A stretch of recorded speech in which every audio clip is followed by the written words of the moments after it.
Hello friends, welcome to another episode of the Riflechair Adventure Channel. This one's actually going to go up on YouTube because there seems to be some confusion as to where my videos are going. They're not all going to go on Vimeo. They're not all going to go on Patreon. There's still going to be a good healthy portion of my videos going to go up on YouTube. I'm just keeping my options open. One day maybe YouTube will just completely shut down for users and content creators like me, but until it does, I'm going to continue to use it. So I'm making a video today to bring you good news and bad news.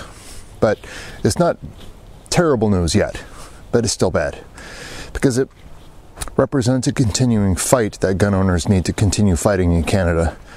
You know, there's a couple of different ways of looking at firearms fights in Canada.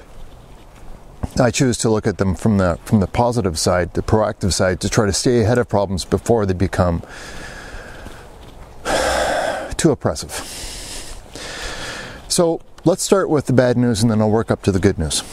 And it is very good news for Canadian gun owners, thanks to the National Firearms Association. But first of all, we have a new backdoor gun registry which is coming online here in Canada, and it is under the umbrella of the United Nations Armed Firearms Trade Treaty.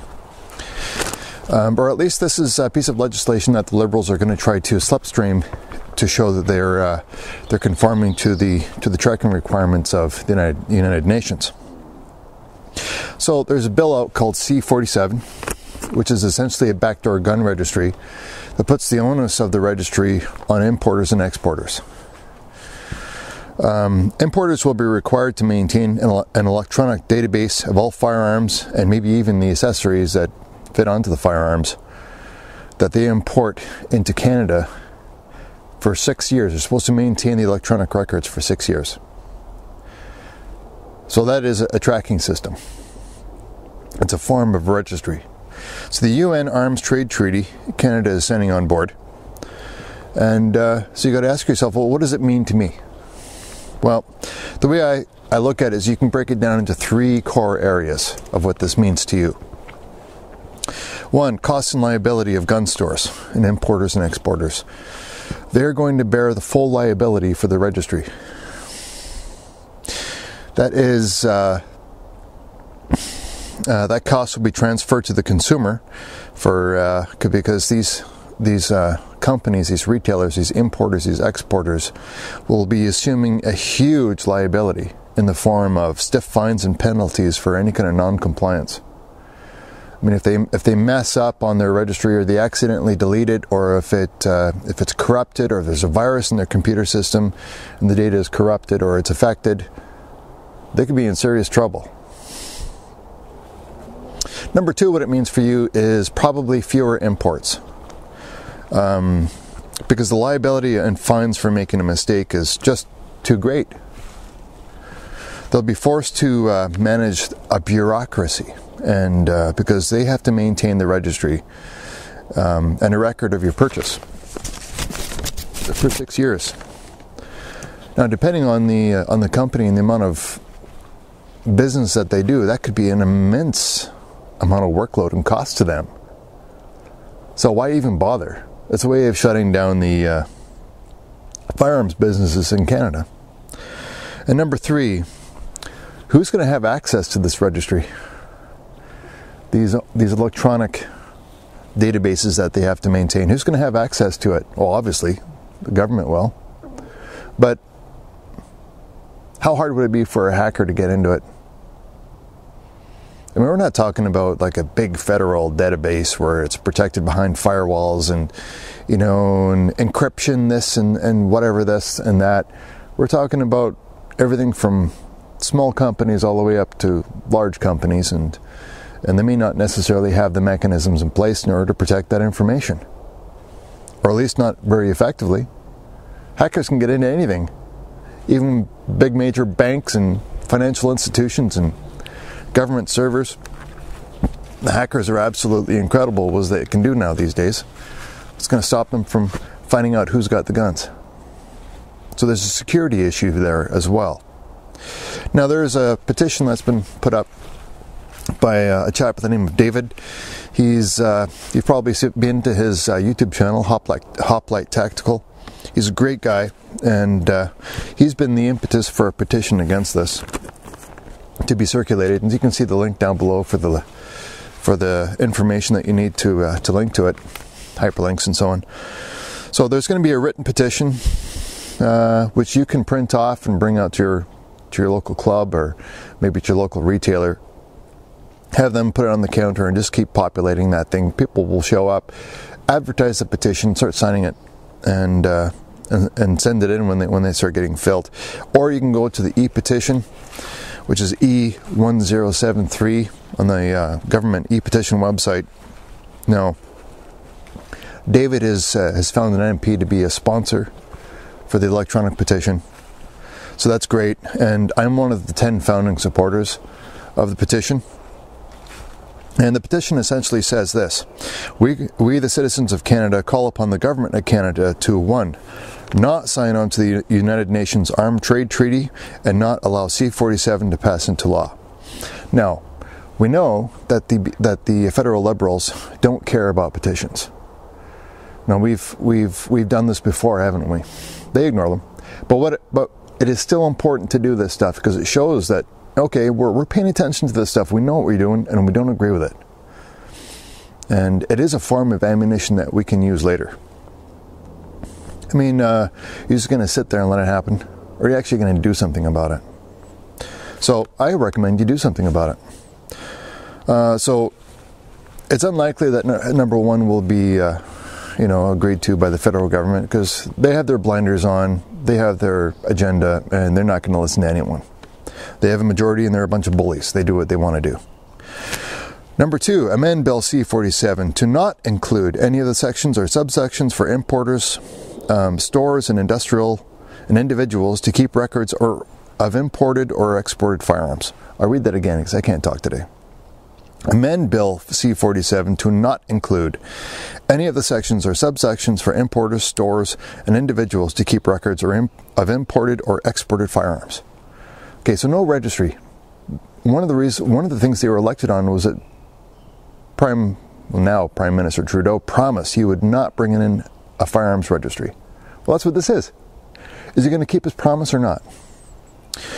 And the last one, number 3, amend C-47 to remove penalties for not keeping adequate records of a fine not exceeding $250,000 or to imprisonment of a term not exceeding 12 months, or both. So they could throw you in jail for 12 months and make you pay $250,000 fine because your database got corrupted, or you couldn't present it as a request for documents by the federal government. And if you don't comply, that's what you could be looking at. Where, maybe you can tell me, where's the crime? Who's the victim? Why are you going to jail for 12 months? It's insane. So, look into that petition. Highly recommend you consider signing it, because it's insane.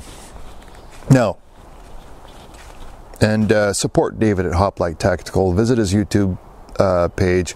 Check out his website. He's got some amazing, incredible, very useful. He's a very logical-minded person. He's got great content, and his message is strong. Check out his channel. Now, we have a court victory, which is sponsored by the NFA, the National Firearms Association of Canada, and this is in Quebec. Now we're getting into the good news, and it shows that if you actually stand and decide to actually fight something, you can win. Quebec. Professional fur trapper was denied an authorization to transport and an authorization to carry a restricted firearm for wilderness defense. He's a trapper. Now, what a lot of people will do in Canada, because we have wilderness defense considerations. We're out in the woods, we're trapping, we got grizzly bear, we got black bear. We've got all manner of different kind of critters out there that have fur, sharp teeth, and claws, and human beings sometimes, unfortunately, are a food source. And in these remote wilderness locations, self-defense is a very serious consideration. And there are many firearms out there that are very suitable for the purpose of personal defense for wilderness carry. So his application was denied by Quebec's chief firearms officer. His authorization to carry a restricted firearm for wilderness defense was denied because the applicant, the trapper, refused to submit himself to additional requirements and additional safety training. See, Canadians, in order to even own a restricted firearm, have to go through a rigorous permitting and licensing, background checks, and all this different stuff, and mandatory training. So this chief firearms officer was requiring him to take additional training that is essentially not a requirement, not a legal requirement. So does this law-abiding individual meet the requirements, yes or no? Yes or no? Does he meet the requirements? The courts ruled on the trapper's side. He did meet the requirements, but the chief firearms officer was purposefully putting obstacles in front of him to deny him. So, the chief firearms officer, his personal opinions fettered his objectivity. That's what the court basically said. He was biased against this firearms owner. The court ruled that the chief firearms officer's power to attach conditions to a license or authorization cannot be used to create additional rules akin to legislation. Right? You enforce the law. You don't make the law. So the chief firearms power is limited to the merit of the applicant, not by placing inflexible obstacles in front of the applicant under the subjective world of officer discretion. That is very, very important. And kudos to the National Firearms Association, the members, the executive, and especially to President Sheldon Clare of the NFA, National Firearms Association, and their NFA attorney in Quebec, Guy Laverne. Now, the NFA provided financial and legal support to this trapper who was confronted by the situation. The chief firearms officer of Quebec, probably Canada's biggest anti-gun province, is Quebec, and they took the fight to the fight, and they won. Now that has ramifications for all Canadians, and it's good ramifications. Now this precedent has been established. We don't know whether it's going to be, if they're going to appeal it or not, but this will affect all chief firearms officers in all of the provinces and territories, and in a good way for Canadians. So, petitions are great. You should fill them out. You should support them. And put your John Henry on it, and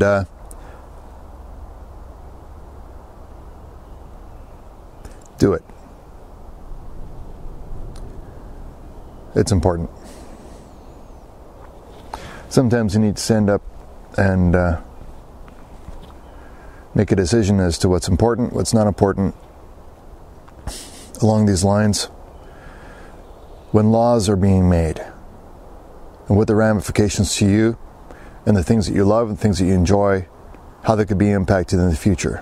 If you don't stand up before things like that become law, then you're just going to stick your head in the sand and continue on. Before you know it, you're not living in Canada anymore. It's something that used to be Canada. Hope we're all doing well. Riflechair signing off, and as always, Maple Leaf up.